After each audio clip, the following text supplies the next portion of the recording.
Hey y'all, it's Sierra and I'm back with another walkthrough for a new Oracle deck that I just got. So if you only want to see the cards and you don't want to hear me talk about the box or the guidebook or my first impressions, you can go ahead and click on the link in the description box or in the comment section to go directly to the walkthrough where I'm showing all of the cards and I'm not talking, so you have to make sure you're paying attention so you can see what the words are on the card. Okay, so let's go ahead and get started. I got this deck today. It is the Urban Crow Oracle. I'm going to try to say the author's name. Hopefully I don't say it wrong. MJ Cullinane, maybe? Okay, she is the creator of the Crow Tarot.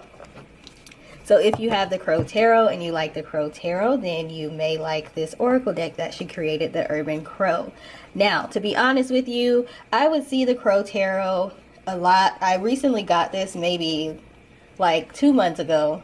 And I have been seeing it a lot prior to buying it, but I never paid attention to it because it was called the Crow Tarot. And I didn't really think I would be interested in a deck about crows. Or maybe owls, maybe, but crows, I don't know. I just, those aren't usually like people's favorite bird. So I ended up seeing the cards.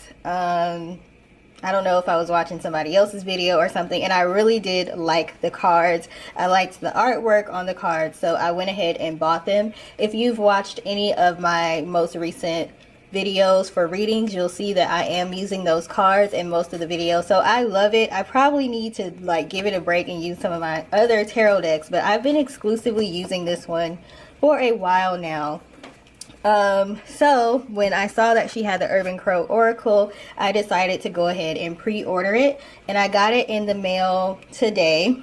Now I am in a Facebook group that is basically geared towards Oracle decks, so people talk about their favorite Oracle decks, and someone else had posted a picture of theirs.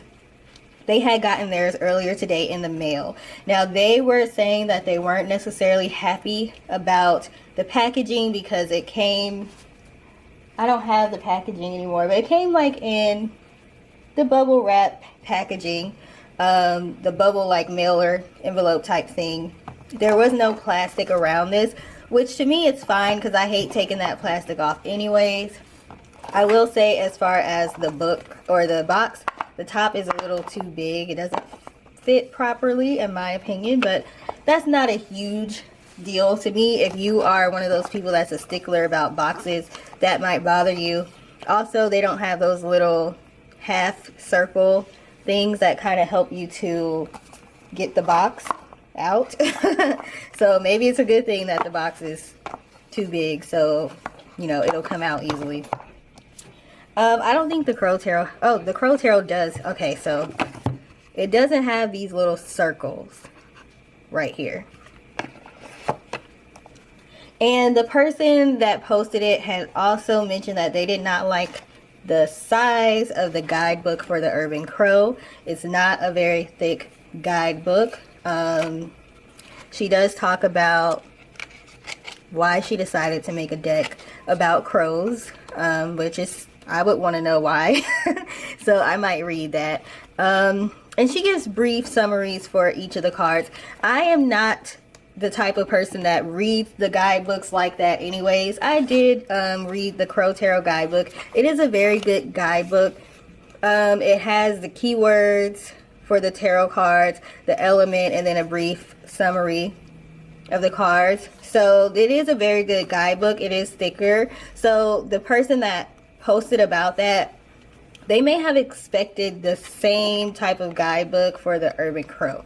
So maybe that's why they were frustrated with it. But again, tarot and oracle are different.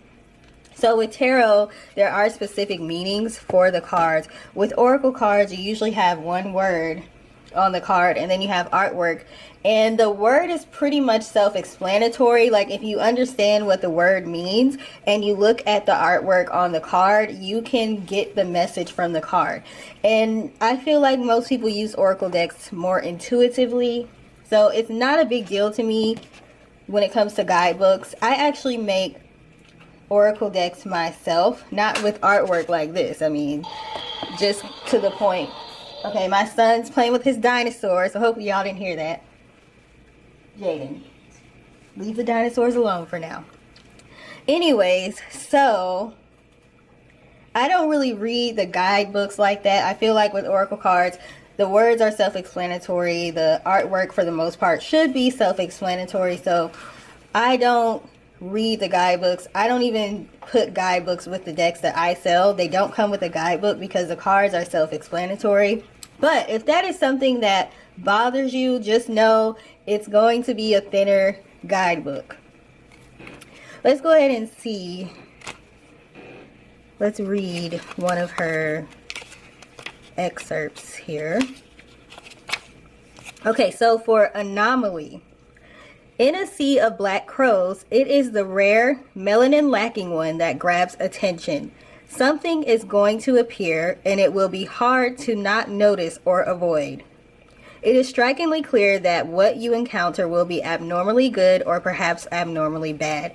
Either way, it will stand out. The only thing I would say about that is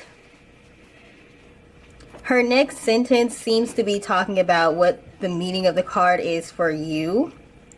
So maybe the transition from the first sentence to the next sentence could be a little bit better, just because it seems like she's going to keep talking about, you know, the white crow, but she basically goes into the meaning of the card. So that might be a little confusing. You might have to read it again. But other than that, I feel like the cards are self-explanatory. Let's see. So I'm trying to choose words that you might have to look up. You might not know what it means. Like, what does that mean? Okay, so caching. One day while feeding my neighborhood crow, I noticed one of them using their beak to dig a hole. The bird then swiftly opened its mouth and dropped in the food. It was saving the food for later. The crow didn't want to eat the food, but it also didn't want to leave it around for some other creature to enjoy. You may find yourself either keeping an idea or possession hidden till the time is right, or simply unwilling to let go of something that you aren't using out of fear that someone else may benefit from your release or surrendering. Okay, so you know how, like, you're in a relationship with somebody and you built them up, but they still not acting right, but then you don't want to leave them because you don't want them to do better for the next person. that's kind of what that reminds me of. Okay, so I do think she said that she made this guidebook for people who like crows or something. Let's see. The Urban deck, the Urban Crow Oracle brings you wisdom, blah, blah, blah. Okay, no. It says the 54 card deck and booklet created for those who love crows by someone who loves crows. So she is explaining some stories about crows that she's met, I think she said in here. And that's what the purpose of this guidebook was.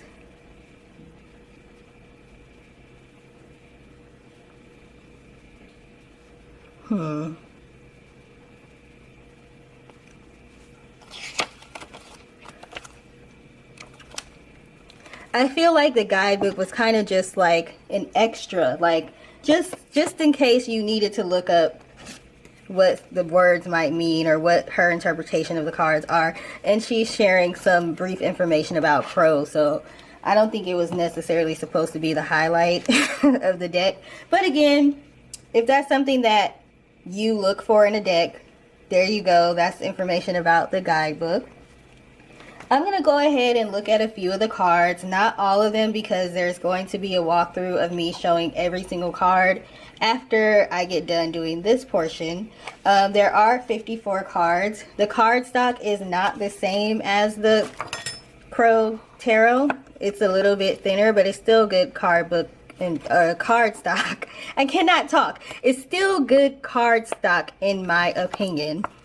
I have very small hands, so the thinner, the better for me anyways. Okay, so this is the anomaly card that we read. So as you can see, there's a white crow. There's black crows in the back, but the white crow stands out because most crows are black. We're used to seeing black crows. So I like the artwork. Again, self-explanatory. Then we have the influence card. So there's cigarettes here that somebody has thrown out, littered on the ground, and you can see the crows found the cigarettes and they picked them up, and it looks like this crow's gonna start smoking the cigarette. So had this not been out for them to see, they would not have actually taken the time to pick it up, put it in their mouth, and start smoking. So influence.